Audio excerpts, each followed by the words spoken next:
internet of value at Ripple, we're thinking much bigger than just cross-border payments. It's kind of like Amazon with rare books in the early days, just this market happens to be a $10 trillion market. We are at a historic turning point.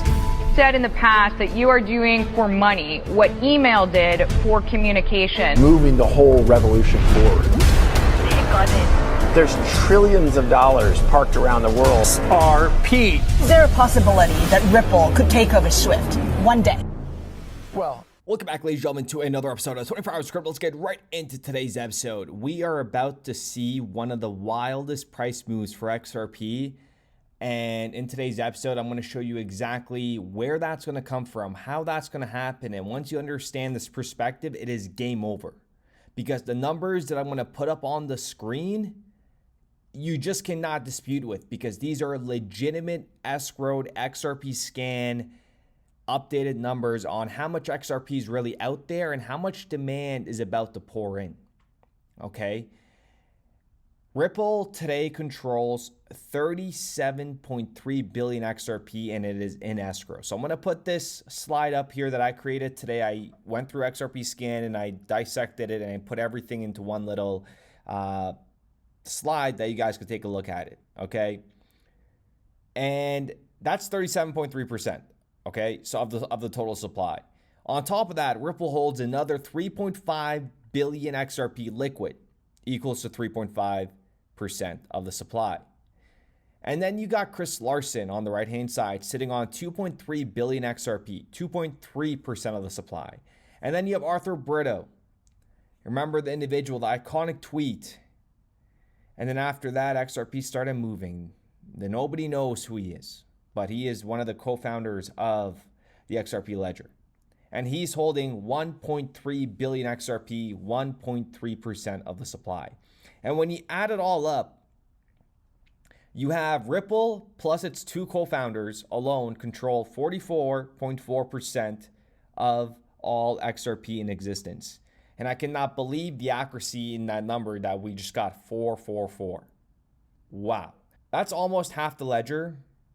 And we don't even have retail or anybody in here really at scale.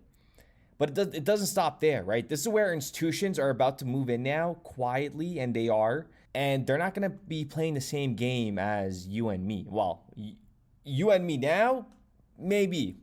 Okay, but the individuals now for retail, it's going to be completely different. You have Purpose Investment, right? This is a little Canadian investment firm. They're not BlackRock. They're not JP Morgan. And yet their XRP ETF already has 29.6 million XRP locked in cold storage. Okay? That is taken out of the circulating supply. And currently that is valued at $89 million of XRP. And then you have 3iQ, again, another Canadian firm that holds physically backed XRP. These are all physical backed XRP, and they hold $47 million in a custody. And then you have Bitunix, okay? They got their derivatives physically settled with XRP. So you have Ripple and the founders, 44.4% of the supply. And then you have these small little investment firms that own pretty much nothing, but it is valued in a lot of dollars. And we're still very early because the next wave is the trillions that are about to pour in. And I know you guys have heard us saying that for a very long time, but you don't understand the magnitude of this thing. I'm going to struggle to convey just how much capital there is behind this regulatory dam. Because there is trillions and trillions and trillions of dollars on the sideline that's just waiting for some clarity. The entire crypto ecosystem is like 2.5 trillion. We're talking about a major transformation potentially of capital markets infrastructure that affects all types of entities across the value chain. Right, bank deposits, stocks, and bonds. $400 trillion. That's not going to come easily or quickly, right? Think about the opportunity, how we get to beyond the 1 trillion. I would start with private asset space is a $290 trillion market around the world. I'm not going to say all of this money is going into crypto, but quite a lot of it will end up in crypto. It's pretty easy to understand that we are clearly in this fourth turning. We are in a time of epic change. We are in a time of turmoil and chaos. Because the world will be radically different in 5 years. And then with the new technologies, it's like going through a time warp. We're going to be in a different world. 24 is a very, very important year, in my opinion. When you look at the next 5, 10 years, 15-year trajectory going forward, particularly when you look at the sectors, within that digital infrastructure, these are all spaces that are undergoing a massive transformation. I would say a profound transformation. That today, when we look back in 10 years, we will look at 2024 and probably 2023 as really critical foundation years for a massive investment journey. 10 years from now, we'll look back I think, and we'll be very satisfied. So ask yourself, if this is where we are with small Canadian ETFs and a single, U.S. derivatives exchange and a couple more, a handful that are really doing this at some sort of scale, what happens when JP Morgan steps in? What happens when Wells Fargo enters? What happens when Goldman Sachs comes in? Citi, BlackRock, Vanguard, all decide to roll out XRP-backed products. We're not talking millions anymore. We're talking billions of XRP being sucked out of circulation and into deep institutional custody. ETF. How about an XRP ETF? I know you got Ether out there. How about XRP? Can you answer that? I can't. And you don't want me to. I do. Well, I can't. All right. And these are physical backed XRP. So the individuals that are still trying to wrap their head around how XRP goes to $100, it's strictly going to be supply and demand. And right now, I just showed you that 44.4% of the supply is not circulating right now, and it is held by Ripple and the two co-founders. And then you guys are holding on to XRP. Retail holds approximately 10% of XRP. So there's 10% of the supply if we never sell, right? So this is what I mean. There isn't enough XRP. So when the utility kicks in, when the demand kicks in, it is game over. And for the individuals, that have cash sitting in banks, stop overthinking it. I know it might be a very blunt approach to it, but you do not have much time to get these digital assets at these prices. Because when we say there's trillions sidelined, there's trillions sidelined. Why do you think BlackRock, JP Morgan, and these corporations, these institutions didn't release or announce that they have XRP-backed ETFs? And these little Canadian firms, these US firms that have less than, $150 million, $100 million in XRP ETFs. You might be wondering, well, isn't BlackRock gonna, fall behind? You have other investment firms already doing it. Well, guess what? BlackRock, JP Morgan, Citi, Wells Fargo, these guys are gonna come in with trillions of dollars. So it does not even matter what happens to these little investment firms. These guys have so much capital lying around that it does, like I said, it's gonna happen so quick. The demand is gonna be through the roof. And once you put utility on top of that demand, wow. So with that being said, ladies and gentlemen, let me know what you guys think in the comments down below. But we are about to see a squeeze. And once we see that, a $10 XRP will happen so fast, you won't even comprehend what just happened. I cannot believe how close we are. And when we say trillions are waiting, folks, trillions are waiting. We have yet to see anything in these crypto markets. Absolutely nothing. Look at this.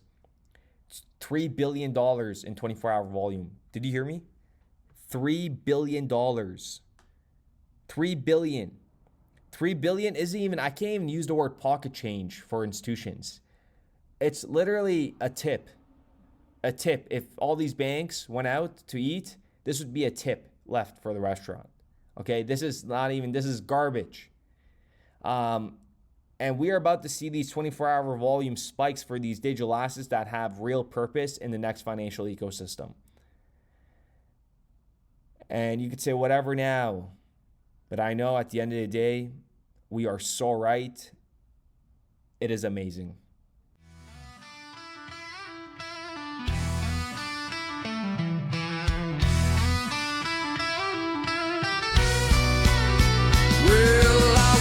up this morning, check my bags on the chain. XRPL still humming while the FUD folks complain. Ripple fighting Goliath, yeah, the SSA's game. But Johnny D and Hogan, they're bringing the flame. So we salute to the rebels in suits, to the coders and hodlers wearing dusty old boots. Raise a toast to the ledger and the lawyers who bite, while taco stand dumps through the middle of the night. Damn, Jed, can you chill? Brad G's on the mic saying clarity now, while Shorts codes the stars with the hologram cow watch. The haters keep chirping, but the people ain't blind. This ain't some mean dream, it's the internet's spine. Regulators stalling, but the clock's ticking fast. Ripple drops the case like a baseline blast. Communities united from Twitter to the street. We meme through the madness and never admit defeat. Yeah, we salute to the devs and the geeks, to the ledger that clears in seconds, not weeks. To D, to Hogan, to legal delight, and the salty old taco that just loves to spite. Hey Jed, you done yet? Or you got another dump scheduled for lunch? So here's to the warriors, the freaks, and the fans, waving salute tokens like battle flags in hand. It ain't just about coins, it's a movement, a pact. We defend what we build, and we're taking it back. Come on, salute to the ones in the fight, to the token that laughs in regulatory spite, to Schwartz, Brad, and the ones still believing, even while taco stands always leaving.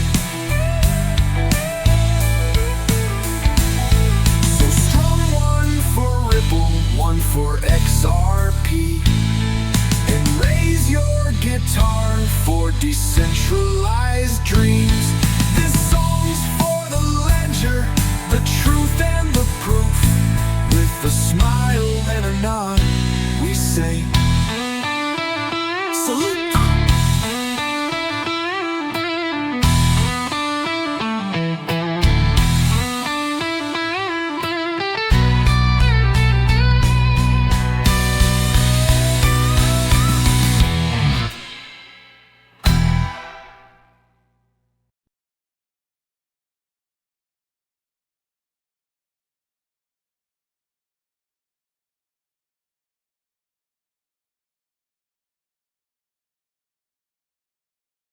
I think what we're building has, it's solving a real problem.